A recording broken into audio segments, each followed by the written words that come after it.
Туғандар, ассаламу алейкум. Күнгі 18 жыл, 2020 жыл.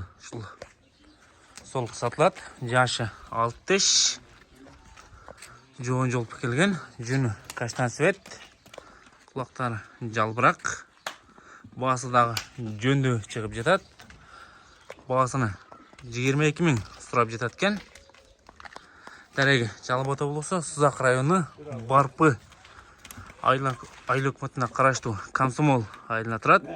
Бағасыға байланыс шықсыздар сіздері кеңірі малымат айта кетеді. Алды жақтары жақшы. Құлақтарын қараңыздар. Өте соның. Кімде-кім сол кездеп жатқан болса шашылыңыздар. Қырғызстан Любой жағына доставка ұштыр береткен. Ал жағын сөйлесесіздер. Телефон номерді экран алды жағына қалдырып кетеміз.